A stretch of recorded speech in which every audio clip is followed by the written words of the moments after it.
भद्रं कर्णेभिः शृणुयाम देवाः भद्रं पश्येमाक्षभिर्यजत्राः स्थिरैरङ्गैस्तुष्टुवागुंसस्तनूभिः व्यशेम देवहितं यदायुः स्वस्ति न इन्द्रो वृद्धश्रवाः स्वस्ति नः पूषा विश्ववेदाः स्वस्ति नस्तार्क्ष्यो अरिष्टनेमिः स्वस्ति नो बृहस्पतिर्दधातु। ॐ शान्ति शान्ति शान्तिः। हरिः ॐ।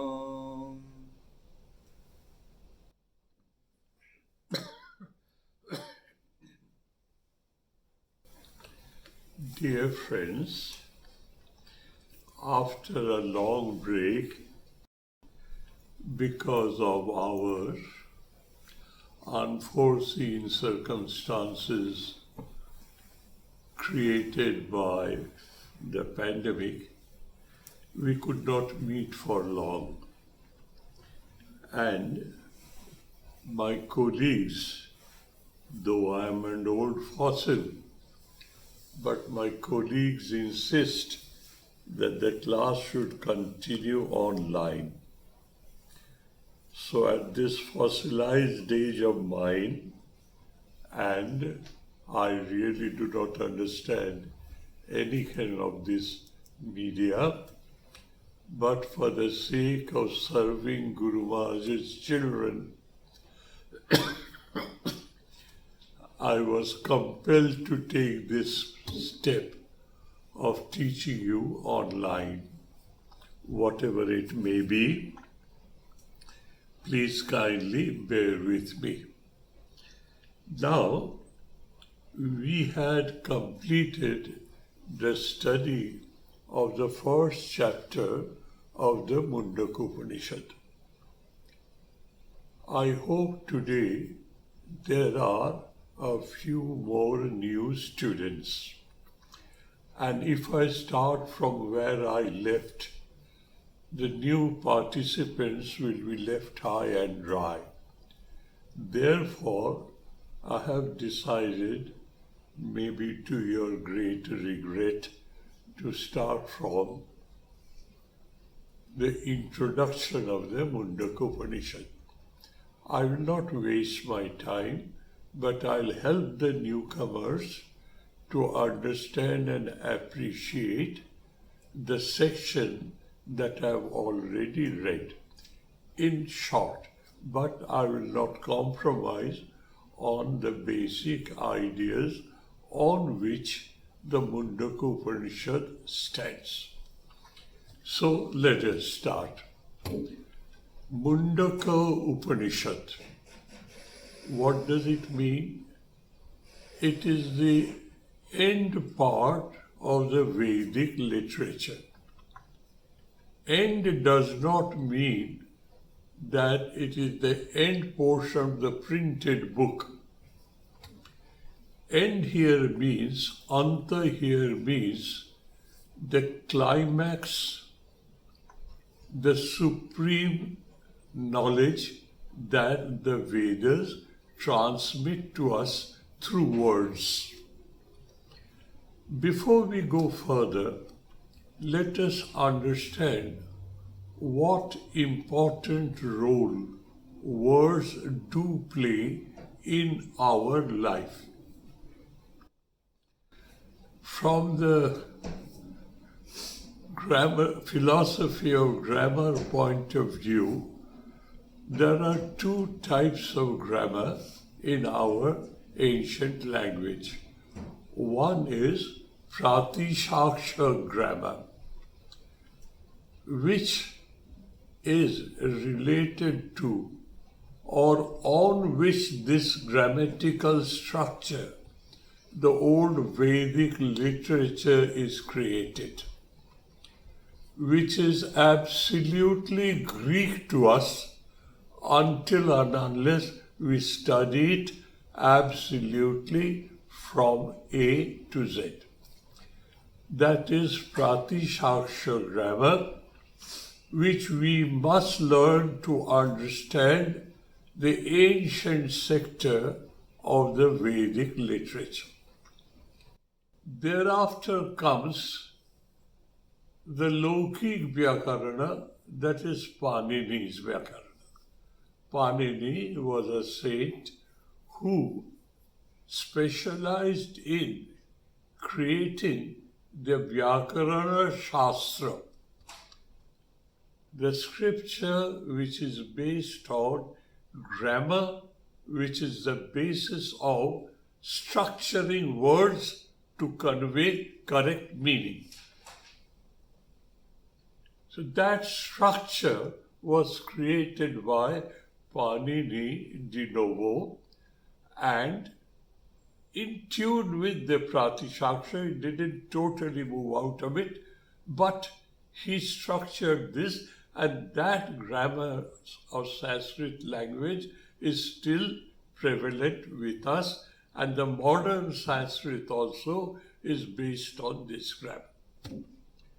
Now, I would not like to go into the pedantics of it, but commonsensically, let us try and understand.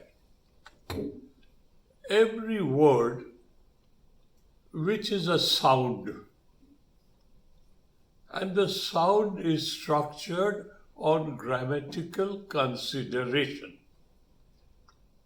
so that knowing the grammar, we know the sound, and the sound denotes a meaning, shabda and its artha, sound and its meaning.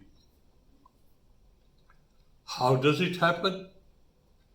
It happens through this physio-psycho mechanism which we have, known as the body-mind complex. And Panini says that each and every one of well-structured, grammatically correct word explodes into an idea.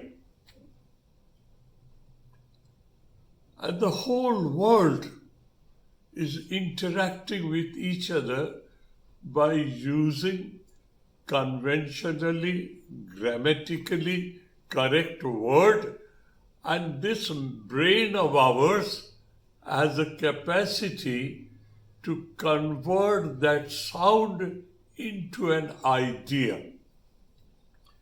I'll give you an example so that it is not very abstract from you. I say water.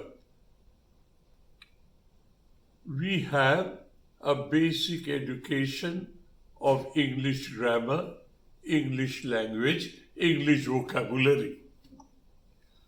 I use a sound, water, it's a sound.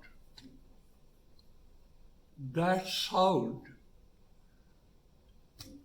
sensates, stimulates, vibrates my eardrum, and that vibration is absorbed by the audio nerves, and those audio nerves carry on a sensation to that part of the brain which is equipped to convert that sensation of the nervous system into another form of energy known as idea or thought. And I say water, and through this process, mechanical and psychical, you nod your head and say, I understand, Swami, what you say. So the cycle is complete. What is that uniqueness in that correctly pronounced grammatical sound? Water. What is in that sound which explodes into an idea? That is the philosophical part of grammar, known as Sphotavad. the concept of sphota. Sphota means explosion or manifestation. A sound has in itself, if it is properly structured and uttered according to the convention of the language, if that sound is correctly and properly uttered, it will explode into you in an idea. And then you get hold of that idea and you say, I know what Swamiji is preaching. Swamiji is speaking of water, which has been defined as shapeless, colorless, odorless, tasteless liquid. I understand what water is. How did you understand? Because of that unique capacity on a properly pronounced, correctly structured a language, a word. This is the whole system is known as Shabda, Shakti, Prakashaka, Sphota. That is, you have now understood how the word has its unique capacity in itself, if properly pronounced, properly structured, properly said, will explode into an idea. Water, land, glass, steel, ether, all these are properly structured, properly pronounced words. And as soon as this sound wave is carried to your ears, and it does all that I have told you, the process, and it explodes into an idea.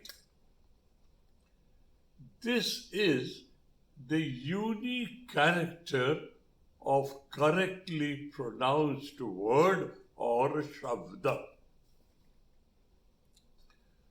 Upanishad is a shabda. It has been correctly structured grammatically. How? Upa is the first portion, Ni is the middle portion, Sat is the third portion, the last portion. They are being pronounced together. Upanishad. Upa is a structured sound, grammatically approved, properly pronounced. It explodes into a meaning, proximity, nearness, closeness. Upa. Ni. What does ni mean? Grammatically correct, properly pronounced. Ni means nishesheda. In totality, without any residue left. It is something. Upanishad Rashi, a basket full of words, properly structured, a basket full of words. And I am pronouncing them correctly. And you are listening, you are hanging on, latching on to the idea, and that idea seeps into you. You are coming close to an idea. And when you come close to that idea in totally, Shat means vinasha, avasadhana, gati, 3 types of meaning. Let us see what fits in these circumstances. Sat means here avasadhana or vinasha. Avasadhana is to wither away, to slowly and slowly evaporate like camphor, evaporate like water, spirit, alcohol, not spirit, spirit of philosophy, alcohol. It evaporates. Ultimately, nothing remains. Avasadhana. And vinasha means totally destroys. What is the conception of destruction here? Sun arises. Sun is by nature effulgence. And as and when that effulgence spreads, darkness disappears. Total disappearness or total disappearing.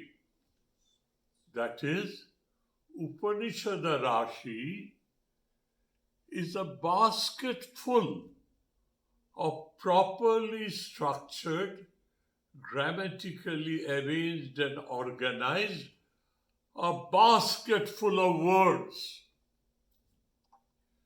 They are knitted together in such a manner, interrelated in such a manner, that when you expose yourself to these words, come close to these words, what happens to you? Slowly and slowly, this exposure to these ideas, because of Spotavad, the inherent unique capacity or strength in a word, ignorance about your own true original nature slowly and slowly dissipates, disappears, evaporates. Ultimately is totally destroyed. Upanishad. Now let us take the word together. Upanishad. That means it is a basket full of words. Shabdarashi. A basket full of words, heaps of words. They are so properly arranged, it emanates by Spotavad ideas. More you come close to those ideas, more you assimilate and absorb those ideas. Upa, nisheshena, in totality, something is destroyed, dissipated, evaporated, ultimately destroyed, annihilated. What is that something? Ignorance of my true original nature. That is why it is said, Upanishada Shabdarashi is a Jnana Rashi, is a basket full of ideas and knowledge. This is the meaning of the word Upanishad grammatically. Spiritually, dear, I will be more concerned about understanding these so-called Sanskrit mystical words. I would like you to understand based on robust common sense. What does then this word Upanishad means? Upanishad means that I am now prepared to expose myself to such words which explode into huge ideas, varieties of ideas.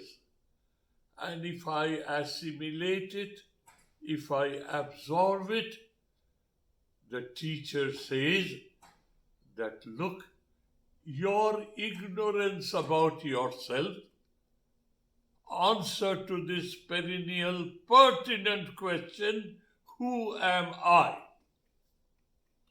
That question is totally slowly and slowly dissipated, evaporated, ultimately annihilated, destroyed. You will know who am I, what am I. I am that eternal entity known as I am Atma Brahma. I am looking at subjectively, I am Atman, and looking at cosmically, I am the essence of the cosmos. That is what my true original nature is. Now there are hundreds and hundreds of Upanishads. In the whole gamut of Vedic literature, there are hundreds of Upanishads. Why they are Upanishads? Various perspectives, various attitudes, various ideas holding on to which you can manifest the divine which is potentially hidden in you. You can do that. And there are 100 different perspectives. A commonsensical description. This is the tip of my index finger. And we know a circle has 360 degrees. From each angle, from 0 degree to 359 degrees, you can look at this tip of the finger. No two views will be the same because you are moving around. But each view is looking at the tip of the finger. No two views will be the same, but they are looking at the same thing. Is it clearly understood, my friends? Upanishads are various in numbers, numerous in numbers. Each one develops a particular perspective and attitude, a way of understanding by means of which you equip yourself to experience that reality hidden behind this apparent cosmic world, cosmos. So, each and every Upanishad has been given a name. There are 28 Upanishads in the Atharva Veda, of which the Prashna Upanishad and the Mundaka Upanishad are very common. One is known as Prashna Upanishad, where 6 different students, they ask their teachers varieties of questions. What is this world? Who am I? What is he? What is that? What is it? Keeps on asking. And the teacher keeps on answering. There's another Upanishad in another Veda, the Kena Upanishad. Kena means by whom? How come? He keeps on asking. How come? Where did the world come from? Who made the world? What is it? What is the reality behind this transitory scenery of the world? Kena Upanishad, Prashna Upanishad, Brihadaranyaka Upanishad, Chandogya Upanishad.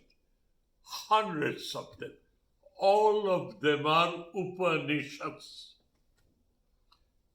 You get hold of one, expose yourself totally to the ideas emanating from the heaps of words of that Upanishad. What will happen to you if you expose yourself, if you assimilate, and if you absorb? You will know your true original nature, which is covered by ignorance as of now. This Upanishad is known as Mundaka Upanishad. What is Mundaka?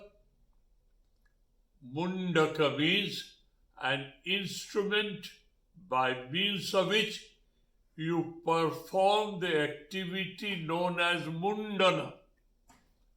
What is Mundana? Shaving your head.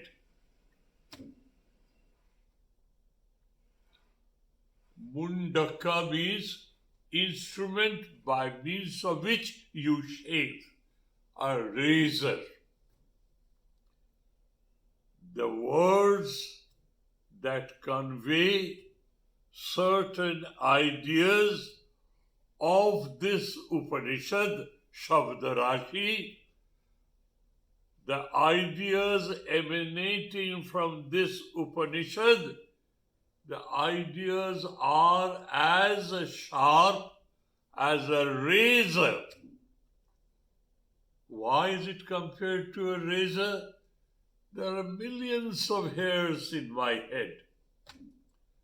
And the razor shaves it in such a manner, there's not a trace of it left. It is absolutely neat and clean. The words of this Upanishad, if you expose yourself to properly assimilate and absorb, then the teacher of the Upanishad tells you that like a razor, it will shave off the last trace of ignorance of which you are a victim today, and you will be totally free of it tomorrow. That is why this Upanishad has been named a Mundaka Upanishad. And why do I choose it for you, dear? Of all the Upanishads, friends, this Upanishad with 65 shlokas, not a single shloka or not a single word or a syllable of a word is redundant.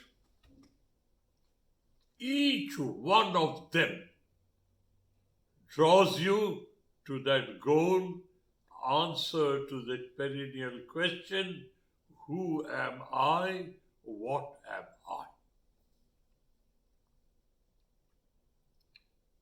And it has been divided into 3 chapters with 2 sections in each chapter. A chapter is known as Mundaka, and Khanda, I call it as a section.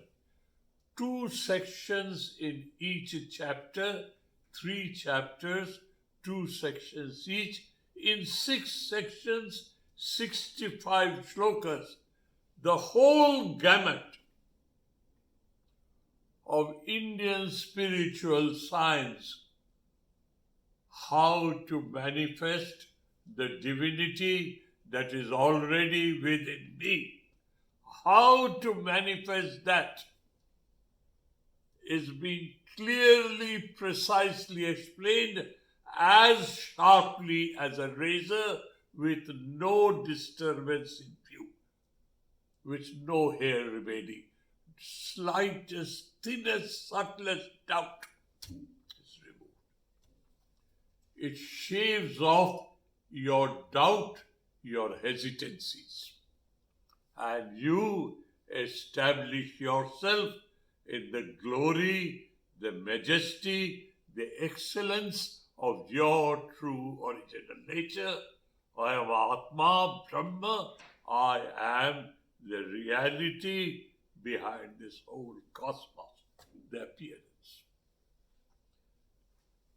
And the language almost follows the Panini grammar, which is the Sanskrit of the contemporary age. It will be easy for you to understand because that Sanskrit grammar is the base of all the North Indian languages of India. All the regional languages, whether it's Marathi, whether it's Gujarati, whether it's Bengali, whether it's Assamese, Bihari, Hindi, and etc., etc.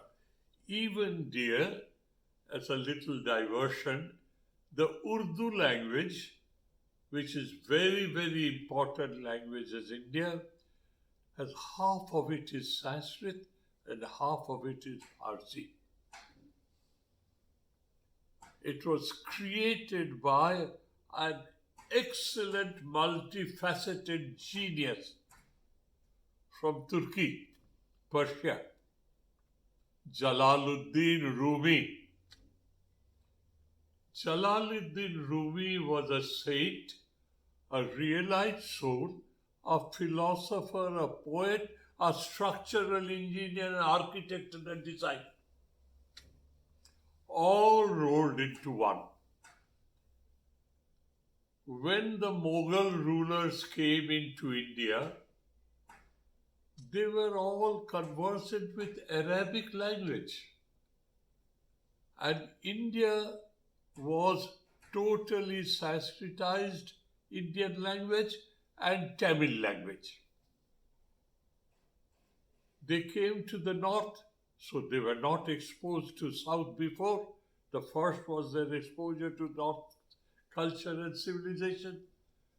Jalaluddin Rumi created this new language known as Urdu, which is half Sanskrit, half Arabic. And they're blended in such a manner that one who knows Sanskrit will immediately understand what Urdu language is. And one who knows Arabic will immediately, through Urdu, will know what Sanskrit is. So, dears, coming back to the subject, this study of 65 shlokas, if you spend your life on this single Upanishad, it is good enough for you to realize your true original nature. And it doesn't start halfway. It starts right from the beginning, introduction, and then Vistar, development of ideas, and ultimately Upasanghara, conclusion. Upasanghara, Upakramanika, and Upasanghara are identical. I start with an hypothesis, I conclude with the conclusion of the theorem. Remember the Euclid geometry? You started with a hypothesis. Two sides of a triangle is greater than the third. You start with an hypothesis. I don't know whether it is true or not. The teacher tells me. He draws on the drawing board two triangles. And then he keeps on comparing. And he speaks in a language that I understand. I know nothing about Euclid geometry, but I have my common sense. With that common sense, he says, this is this. Do you agree? Yes. Therefore, this is this. Do you agree? Yes, sir. Therefore, this is this. Therefore, two sides of a triangle is greater than the third side. QED. It is completed. You start with Upakramanika, suggestion, and through the Vistara, development of ideas, you come to the conclusion, this is this. So, he starts. Doesn't take any chances. First is Mangalacharana, which is we pray to all the forces in nature to help me, guide me, to give me that intelligence and understanding by means of which I can decipher the words and get into the ideas. That is known as Mangala Acharana. I pray and I wish well to the whole world, and let me be prepared to absorb, to assimilate, and to be one with the reality. That is the essence of all Mangala Charanas that you read elsewhere. Now, he introduces, we humans, we are doubting in nature. I will doubt my teacher's wisdom. Who are you to speak me about this subject? So the teacher says, look, I am a teacher for you, but I had a teacher. He had a teacher. He had another teacher. If you go backwards in time, the ultimate teacher is Lord God of the universe. He is the ultimate teacher. I have inherited this wisdom to teach you Brahma Vidya from my Guru, and if I look at the linkage, it comes and emanates from the divine. So, the knowledge that I am as a Guru of the Upanishad is teaching you that knowledge has emanated from the divine, and I have inherited it through this chain and linkage, and I am passing on to you. The question of your disbelief or question of your doubt, how are you competent to teach me about Brahma Vidya? I teach you because I have inherited the wisdom and I have experienced it myself. That is what the Upanishads are saying, not me. Don't make that mistake.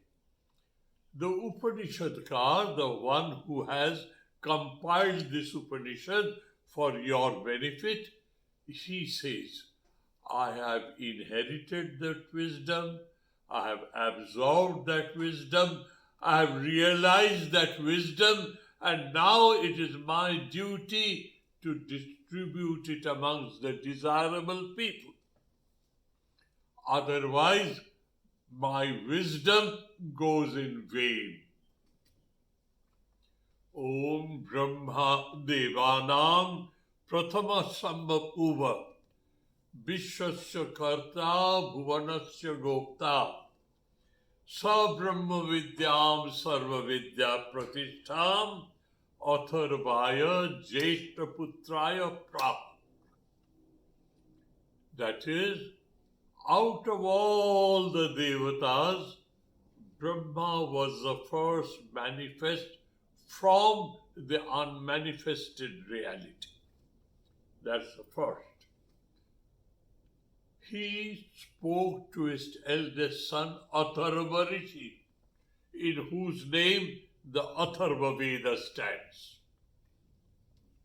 And Mundaka is a part of Atharva Veda. Brahma passed it on to his eldest son Atharva. And he was the Prathama Sambhavuva. He was the firstborn. That is, we see this phenomenal world. There must be a starting point. Anything that is created has a starting point in time and will have a point of destruction in time. That is, what is created will be destroyed in time. But Brahma was created, Prathama Sambhavuva. He came on his own, in his own way. He was not a creation of biological product. God willed it and he so became. Ekoham bahusya, I am alone. The first is, I am, I would like to manifest myself. That phase is Brahma, manifest myself. And after that, I am alone, I would like to be many. Ekoham bahusyam prajaya. This is how it starts. But to explain to you the origin of the cosmos in the domain of ideas. What we see is gross, but idea is subtler than the gross. That is the principle and this is the matter. Idea and matter. And he taught his son, Atharva, what? Sarva Vidyam Pratishtam Brahma Vidyam. Sarva Vidya Pratishtam Brahma Vidyam Praha. Sarva Vidya. Vidya is the process of learning, which creates, as a matter of experience, wisdom. Learning creates wisdom, and that wisdom is a product of experiencing. Learning, experiencing, end result is wisdom. How? I learned fire is hot. I did not believe. I touched it. I got burnt. I learned fire is hot. I experienced fire is hot. I was wise enough to experience that burning sensation. So I heard, I learned, I experienced, and I am wiser by my experience. 3 stages.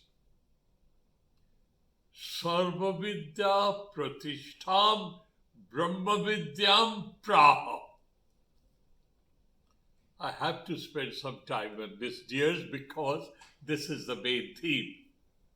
What is the veracity? What is the authenticity? What is the dignity, the respect of this learning, which is not available in universities? It's not a tertiary knowledge, universally acceptable. I must have some concrete base to tell you it is worthwhile. What is he saying? Sarva Vidya Pratishtam Brahma Vidyam Praha. Sarva Vidya Pratishtam. The same analogy of a rope and seeing many things on a rope. I am. This is the first level of knowledge and awareness. I am. Then, like Jalaluddin Rumi, a multifaceted genius. All those wisdom and learning emanates from where? I am.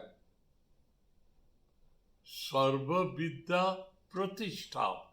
The basis, the substratum of all knowledge that you see. They are nothing else but manifestation of that ultimate knowledge. I am. Sarva Vidya Pratishtam Brahma Vidyam Praha. Praha is a special usage. Aha is to say. Praha is Prakrishta Rupena. he says in such a manner that you achieve the end result of this experience. End result of your experience, the wisdom of I am Brahma. I am Atma Brahma. Praha means he explains to you, he speaks to you in such a manner. There is no possibility of your not understanding and experiencing. Atharvaya Jeshtaputraya Praha. He passed on this wisdom to his eldest son. The eldest son passed it on to his son. Atharvanejam prabhadeta brahma atharvatang purovacha angire brahma vidya. Angira is that one. And he, sa bharadvajaya sattavahaya praha bharadvajo angirashe paravaram. Para and avara, the teacher and the pupil, teacher and the student. He gives you the chronology, how from God himself Brahma manifested, and from him how it has come down from generation to generation. The teacher of this Upanishad known as Angirasha. So he cuts at the root of human doubting. We are doubting Thomases, as you know. We have always something to ask for, to either to learn or to show off our wisdom, whatever it may be. We are doubting people. He cuts at the root of the doubt. This wisdom emanating from this bunch of basket full of words, properly knitted grammatically, they will emanate such a wisdom which has been so precisely, perfectly, correctly explained in this wisdom, in this Upanishad by Angirasha, that you have no other escape but to be a realized soul. Thereby,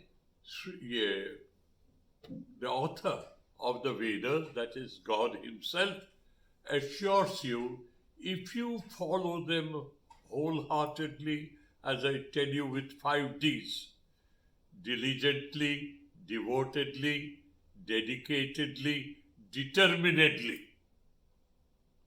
dexterously, you will reach that goal. There's no doubt about it.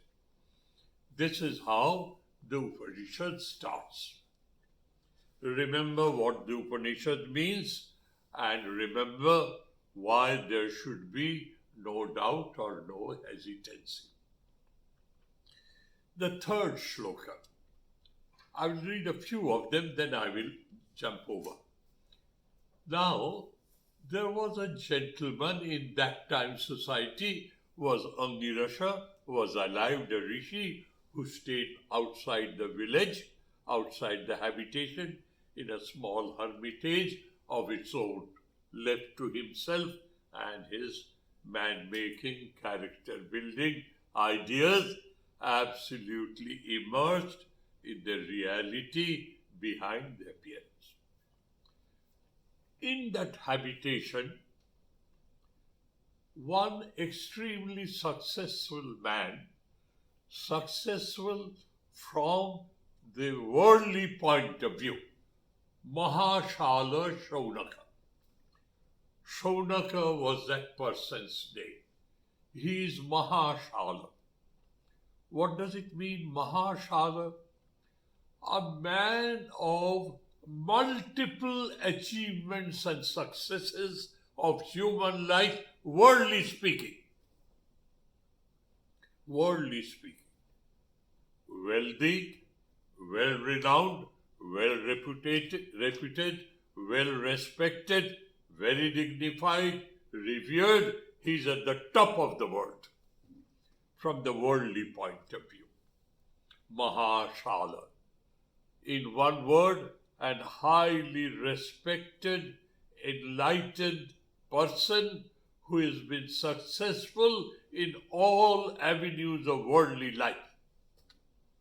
Why so? Why so? Why this word Mahashala word? Mahashala used as an adjective for Saunaka. Why? I am a doubting person. I will ask why. The purpose is, until and unless you go through an experience, and when you analyze the experience, wisdom dawns. If you do not have any experience behind you, how could you have that wisdom, whether it's good or it is bad for you? Too much of indulgence causes malady and disease. How did this wisdom come?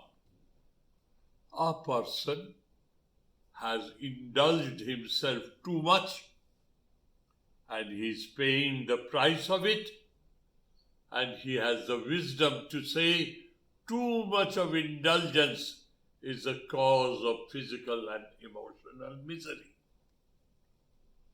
You have to go through that experience. To say that the world is transitory, to say the world is not real, to say it is not permanent, to say it was not there, it is there, and it disappears in time. Who can say so who has not lived in this world? So, dears, to cut it short, it is a necessary precondition of vairagya. Viragasya bhava vairagya. What does it mean? I have experienced the world. I have seen occasions when people have garlanded me, adored me. And after a while I have seen those people have been kicking at me. And I don't know why. This is the world. I have gone through this experience and I know there's nothing permanent in the world. You will not be adored and garlanded all through your life. There are ups and downs of life. And without achieving anything permanent, the life stops. One who lives this life thoroughly, correctly, properly, in a dignified manner, keeping his observation open and alert, he will find, oh dear me, this is what world is. And I quote, which is a very quote of mine from Swamiji's poem. What does Swamiji say? Looking at this world and analyzing it after all he has achieved, and addresses to all of us as his dear friends, Shakhar Prati, to my dear friends, I am tired of this unending farce. Swami Vivekananda says, I am tired of this unending farce. This dream does please no more.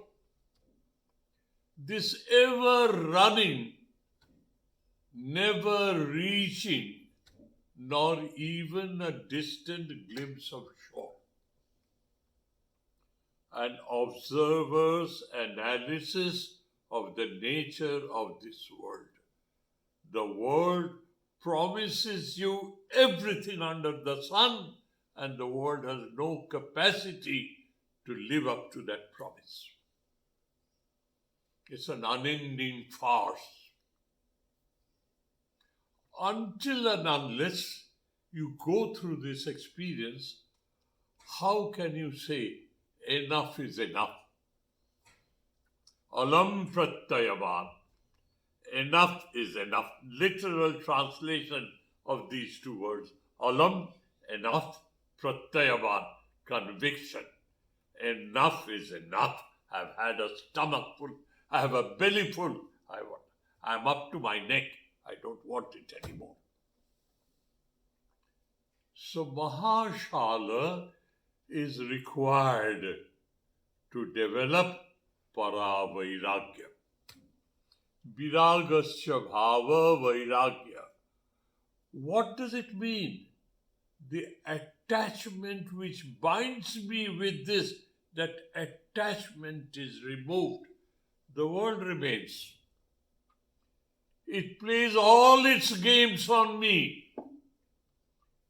But I am uninvolved, totally detached, untainted, unpolluted, living in water, feathers don't get wet like a swan. I live in this world, but I am not attached. Viragasya bhava vairagya. That bhava is the attitude, the perspective, the understanding of being not involved, not attached. To be that, you have to be attached first and see through the ballgame. Saunaka is such a type of a person. He has gone through the best of the world can give him, Mahashala. Vidhivat angirasam upasanna paprach.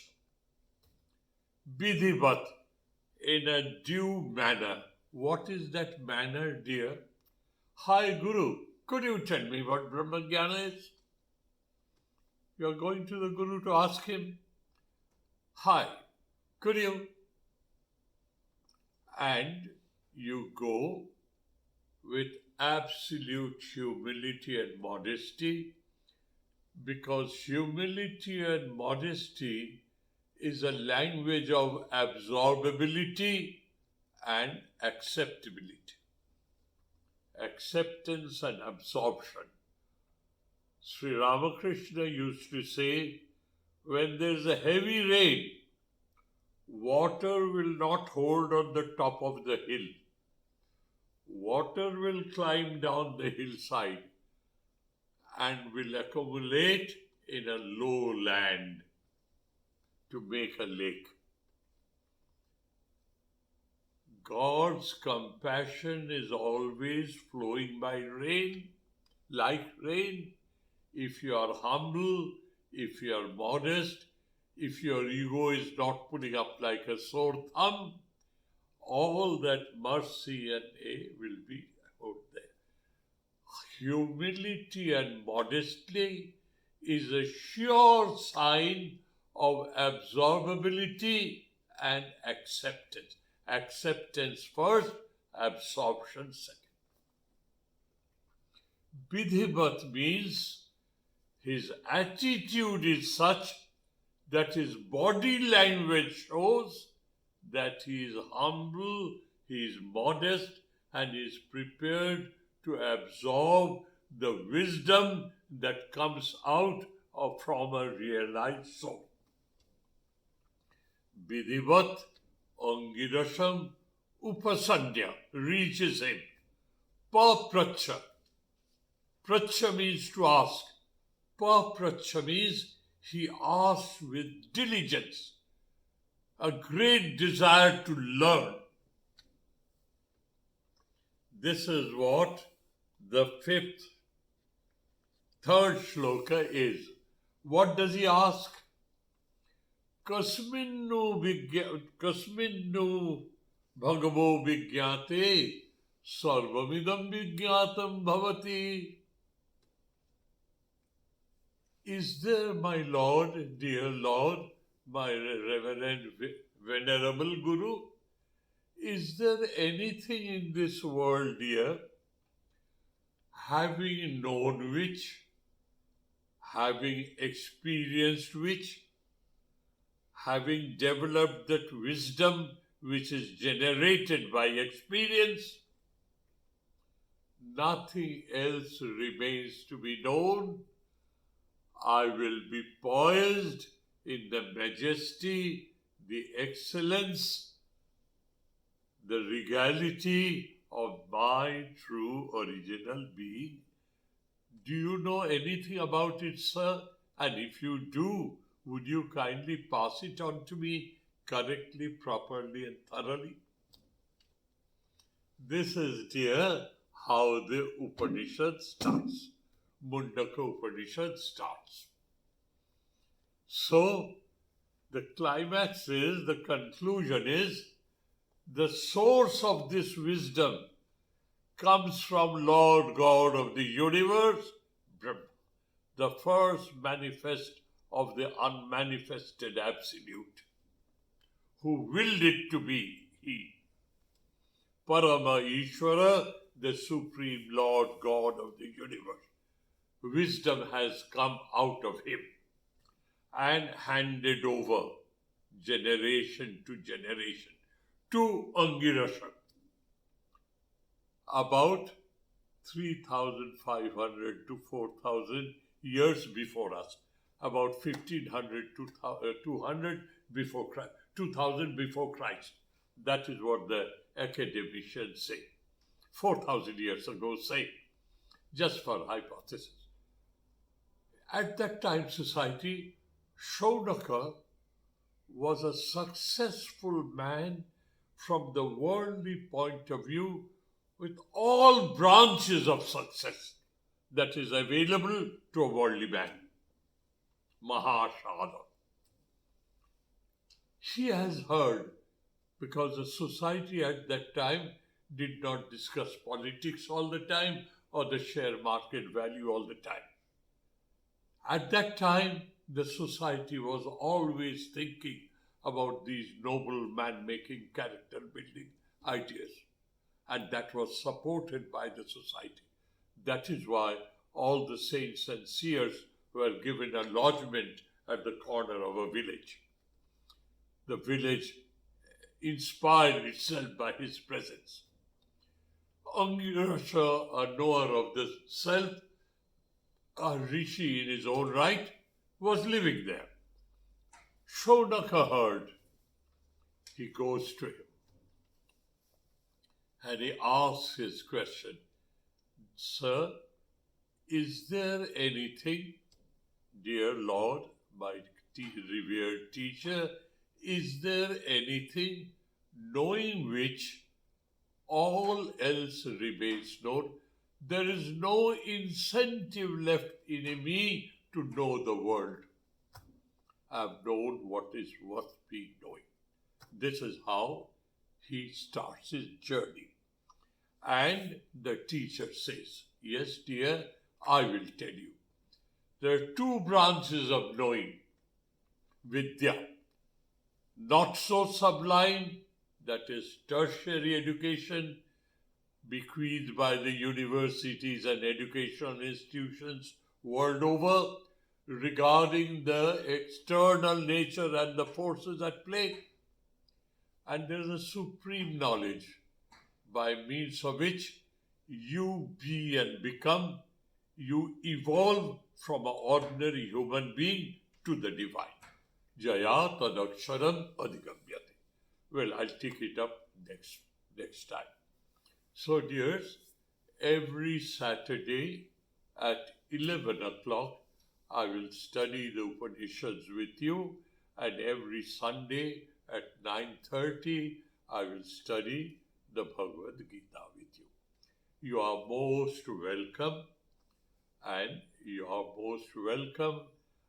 please remember, I pray for your spiritual well-being.